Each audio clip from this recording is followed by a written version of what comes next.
एक minute main शिक्षक कोण आहे? मेन शिक्षक कोण आहे? तुम्ही आहेत का?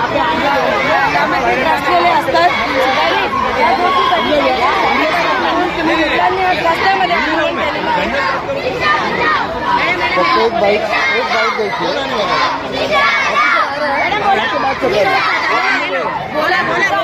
काय ट्रॅफिकची समस्या रेग्युलर आहे तुम्हाला? खूप वर्षापासून बघतो या रोडने खूप ट्रॅफिक असते. हां, कोणी याचा विचार केला जात नाही. कधी 12ची शाळा असते, आम्हाला घरातून 10 वाजता निघावं लागतं, 9:30ला निघावं लागतं, तरी पूर्ण ट्रॅफिक असते. आम्ही वेळेवर पोहोचू शकत नाही. नंतर शाळा सुटल्यानंतर घरी जाताना पूर्ण चालत जातो, येताना चालत येतो. आमचे सगळे विद्यार्थी आजारी पडायला लागले.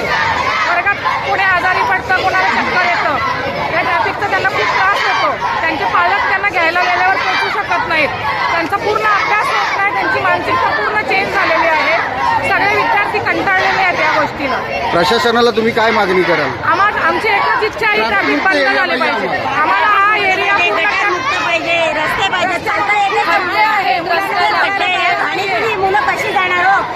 आम्ही शिक्षक वेळेवर शाळेत पोहोचू शकत नाही. त्याच्यामुळे विद्यार्थ्यांच्या अभ्यासाचं पूर्ण नुकसान होतं. सकाळी 12:30ला पालकाला जो पालक येता 4 वाजतात.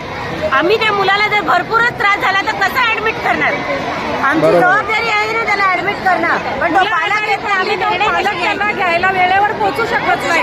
पालक वर्ग आज एवढ्या मुलांना टॉयलेट केला पाहिजे. सकाळी 12ला 1ला ती मुलं डबा खातात. जर 10 वाजत असतील तर ती काय खाणार? आम्ही लाईन सोडायला सांगितल्यावर आम्हाला उलट बोललं जातं. हे आपल्या देश सांगतात की तुम्ही लवकर घरातून निघायचं. आम्ही काही 6 वाजता घरातून निघायचं का?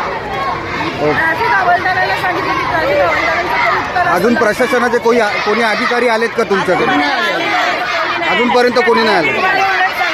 तुम्ही जाऊन ऑफिसमध्ये आमच्या साहेबांना भेटा. आमच्या साहेबांनी, आमच्या सन्माननीय अध्यक्ष राजू पाटील साहेबांनी यांनी आम्हाला ही परवानगी दिलेली आहे. आज त्यांनी आम्हाला परवानगी दिली. बसा इथे, मी येतो. वेळेवर पोहोचत नाही, शिक्षक वेळेवर पोहोचत नाही, विद्यार्थी आजारी पडायला लागले, वर्गात चक्कर येऊन पडतात. पोलीस काय म्हणतात आता यावर? पोलीस कोणी तुम्ही हे बंद करा, आम्हाला सांगतात हे तुम्ही बंद करा, मग तुम्ही ट्रॅफिक बंद करा. 1 दिवसाचं नाही. हे आपल्या देशाचे भविष्य आहेत आणि यांच्याबरोबर ही अशी हेळसांड होते. त्यांना वेळेवर पोचता येत नाहीये. प्रशासनाने आता तरी जागे व्हावं आणि लवकरात लवकर या मुलांच्या भवितव्याचा निर्णय घ्यावा. एका साईडला आपण मेट्रोचं काम बघतो, रस्ते सुविधा देतो आणि दुसऱ्या साईडला या मुलांना आंदोलन करावं लागतं.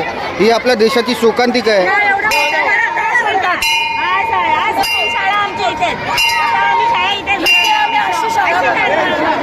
मी सोमनाथ भोईटे, काल्हेरवरून, महाराष्ट्र नवनिर्माण विद्यार्थी सेनेचा विभागाध्यक्ष.